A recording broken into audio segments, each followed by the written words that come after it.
Welcome into Titans Today by Chat Sports. I am your host, Matthew Peterson, with some overreactions from this stinker of a game. 36-22, the Jags come into the Music City and knock off the Titans, handing them their third straight loss. This was an embarrassing loss, right? As embarrassing as they come. You got manhandled by the Jags, which you never want to be the team that allows the Jags to look good, right? Which happens a couple times a year. Happened a little bit earlier this year. First with the Chargers. Remember last year against the Bills. You don't want to be that team on the bingo sheet. That's like, oh, you're the team that made the Jags look good for a week. No. So that's embarrassing in one right. Two, you've also started to stack some losses up and let this division become interesting. Now, we're going to get to some overreactions in just a moment. We do have some quick news to hit on first. So, Davenport tweeting out that the Titans have officially waived outside linebacker Ole Adeniyi and linebacker Joe Schobert from the active roster. So, we have seen this Titans roster, which, by the way, not a move made by John Robinson, go through a lot of changes and whatnot throughout the season, as Tennessee tends to do with all the injuries that come. But these are the latest roster moves being made here. 2 players cut, both on defense. And for Tennessee, Joe Schobert, former NFL leading tackler, and Ole Adeniyi are the 2 guys out the door right now for Tennessee. Schobert, who at one point was on the Broncos practice squad or Broncos training camp and then bounced around, was on the Titans practice squad, elevated to the active roster. His time with Tennessee comes to a close for now. All right, let's get into some overreactions, though. Let's get into the juicy stuff on today's show. Overreaction number 1. The Titans are cooked. Well, maybe. I think just maybe is a good in the middle right now, because losing by 2 scores at home against a team below 500, that's definitely not a sign of, hey, we're about to play our best football entering the postseason, if you even reach it. Now, it is hard to deny that the Tennessee Titans are spiraling, and that has occurred the final 3 weeks here, the last 3 weeks here, with losses beginning to stack up and losing at home against a team you have dominated for pretty much the entire rivalry that's existed in the AFC South. Yeah, that's not ideal. The last 3 games for Tennessee, Week 12 at home against Cincinnati, 20-16 loss. Week 13, you got John Robinson fired for losing by 25 at home against the Eagles. And then Week 14 here against the Jags, 36-22. I mean, looking at this stretch 3 weeks ago, that was, hey, can you go 2-1 in that stretch, right? Can you maybe split the Bengals and the Eagles and take the win over the Jags? Instead, you drop all 3, and now the division isn't so firm as you thought it might be a couple of weeks ago. Now, in order to turn around this losing mojo that the Titans have, hit the thumbs up icon on today's show, and maybe instead of a 3-game losing streak turning into a 4-game losing streak, the season can end with a 4-game winning streak and get the Titans into a good spot going into the postseason. So like today's video to help turn things around for Vrabes and the boys. This defense was disappointing, no doubt about it. Back-to-back games of giving up 35+ is disgusting, especially when it comes against the Jags. Now, give credit to Trevor Lawrence, first overall pick, sure looked like it on Sunday. Trevor Lawrence against the Titans going 30 for 42, 368 yards, a career high, 3 touchdowns, and a QBR of 82.2. Lawrence, by the way, entered Sunday. Bit questionable, right? Unknown what his status will be. Did not practice completely on Friday during walkthroughs due to a big toe injury on his left foot.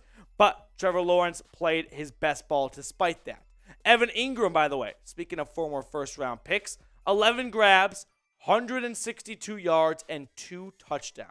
I mean, you let a guy that was rostered on 5% of fantasy football teams go off for 162 yards and 2 touchdowns. That is embarrassing, right? This is looking like a prime Rob Gronkowski, Travis Kelce type of numbers. It's Evan Ingram, the guy who is Brucey from The Longest Yard. Popcorn. I knew it was not popcorn. That's who he let go off for 162 yards. Zay Jones, by the way, not to make things worse, but keep the bleeding going just because why not?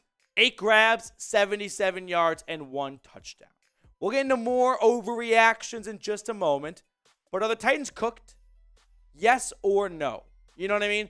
Cooked is open to interpretation. But just going off the definition of, hey, maybe this team has hit its peak, and even if they barely squeak into the playoffs, which right now I'm not feeling as confident as I once was, they're not going to make any noise in there. For that reason, I'm going to have to lean towards yes, unless we see a whole different team come out for the last month. Now, no matter what happens here, we're going to keep you guys informed and entertained here at the channel. So make sure to click onto that subscribe button if you have not already. Join over 5,000 strong. The more subscribers we get, the more studio space Titans Today can get. And that is the more Tennessee Titans content you are looking for on the tube. All right, moving on here, the next overreaction. Tennessee has choked away the division. I think this is accurate. You had this one in the bag. And you still kind of do because it's that bad of a division. And the Jags have never shown that they can stack on consecutive wins and build off of good performances. But you had this one running away with it. And now with 4 games left, you got a 2-game lead over Jacksonville.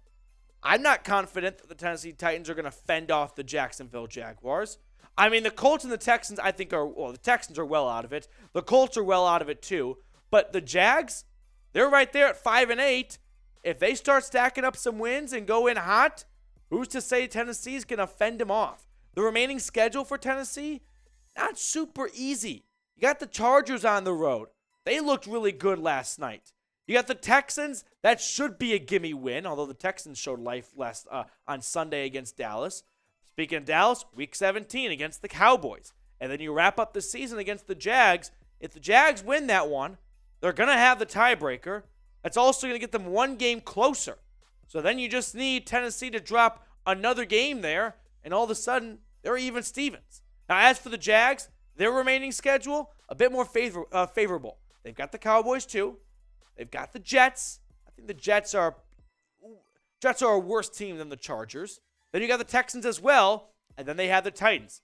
I mean, look at the 2 schedules. It definitely favors Jacksonville. What doesn't favor Jacksonville, what favors Tennessee, is the 2 locker rooms, right? Vrabel and Doug Peterson. Jacksonville has never had really much success of long-term putting wins together and not shooting yourself in the foot the moment you start the car. Meanwhile, I've got much more faith in Vrabel, an excellent NFL head coach, turning around this locker room. Will the Titans win the AFC South, though? 4 games left, 2-game lead over Jacksonville. 1 more game to be played against the Jags. 1 for yes or 2 for no. Now, before we get to our final overreaction on today's show, I have to share with you all an awesome deal thanks to our sportsbook partner here at Chat Sports, which is BetUS. Get started today at chatsports.com/bet. Enter promo code CHAT125. When you do that, BetUS is going to give you guys a 125% deposit bonus. In layman's terms, if you put $100 in, well, they're not only going to match that, they're going to give you an additional $25 on top of it. So get started today. Have to use this link and have to use this promo code. Some AFC South odds, by the way, in case you want to put some money down over at BetUS. The Titans are minus 500. The Jags are plus 350. The Colts, don't even think about it. Honestly, I'm not even a big fan of betting on the Titans in this case because the value is just not there. Right, minus 5,000. That means you're betting $500 just to make $100. So I'm not going to touch that, but there's some other good lines out there that if you are more confident in, you can take advantage of. Now, my third and final overreaction here, Mike Vrabel needs to go. I saw this on Twitter, and if you don't mind, I'm going to absolutely put this in a sack and stuff it to the bottom. This is an overreaction. Absolutely not. I know nothing is out of the question right now after we just saw John Robinson unexpectedly get fired last week, but Mike Vrabel is not going anywhere. You are not firing one of the best head coaches in the NFL in my eyes because of a 3-game losing streak. Just big fat no. The Titans have entered a tough stretch of their schedule with the Bengals and the Eagles. I mean, we're talking about three losses. One came to defending AFC champs, and the other one came to the number 1 team in the NFC this year. And then the Jags, they just had to get the monkey off their back of playing the Titans. Like, that's the best way you can kind of spin zone this. But absolutely not. There is no moving on from Mike Vrabel.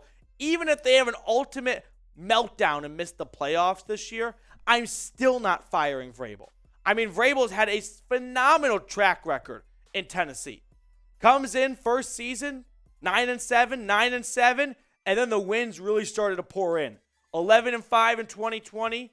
Number one team in the AFC last year at 12-5. This year, 7-5 right now, 7-6. Total 48-30. Like, I think Mike Vrabel is a phenomenal head coach. It is way too big of an overreaction to move on from him because of a 3-game losing streak. Now, grade Mike Vrabel's coaching this season for me. A, B, C, D, or F. What are you going to give it? He's definitely had some fair amount of injuries to work through. The wide receiver position has been disastrous, no doubt about it. He's had a great next man up mentality on defense, losing Harold Landry early on. But what grade would you give it? If I had to give it a grade, I'll go B. I think B to B minus is in the range. And in my book, you don't get fired for B. I appreciate all of you guys who clicked onto today's video, making us a part of your day. If you have not subscribed, please go ahead and do so to get more Titans news and rumors.